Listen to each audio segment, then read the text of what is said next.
What kills me, Rob, are guys like Paul Ainsley that flip-flop like a fish out of water. They go in there and they knock on the doors, folks, out in Scarborough, and they say, we're building subways. And then all of a sudden, I guess he didn't appoint him to something, he gets upset, and now they aren't building subways. A lot of these folks would be happy if they had the horse and buggy. They want these streetcars. That is the most inefficient way to move people from point A to point B anywhere in the world. You go to any major city, Rob, and what you get rapid underground transit from point A to point B. And I've always said I'm a believer in a regional transportation system rather than the duplication between Metrolinx and TTC. You put them together, you get rid of all the duplication and the tens of millions of dollars of waste, and run a regional transportation system. And you're absolutely right. Subways, in the next campaign, will be fought on subways. I'm supporting the Shepherd subway.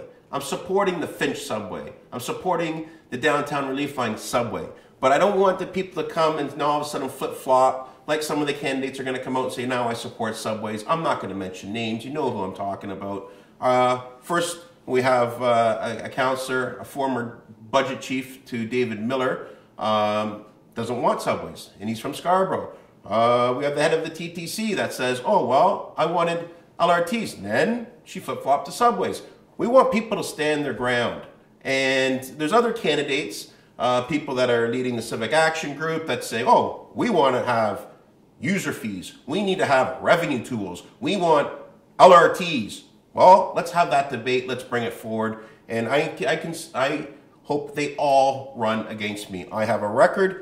And I look forward to having a full debate. And we have a friend in Ottawa that's talking about running, and I encourage her to run too. So they're just some of the names, but... Do you know what kills me about that, Rob? When they talk about subways, the first thing, how are you going to pay for it?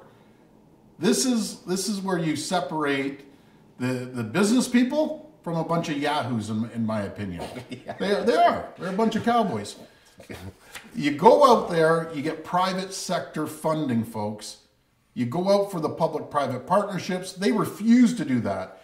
When you build a subway station, you make sure there's density on top of the subway station.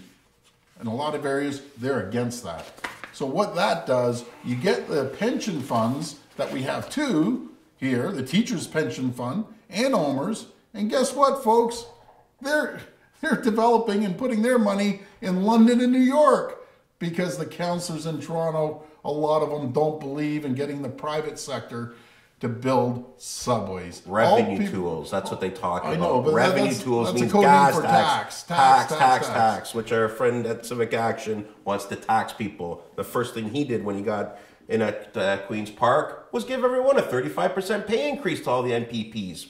That's the type of leader you want? I know, but who are we talking about? We're talking about John Tory. We're talking about Olivia Chow, the people that are the first ones to give themselves a pay increase. And we're talking about the Karen Stints that flip-flop from LRTs to subways. We're talking about the David Signakis that ran the city into debt as the budget chief for David Miller.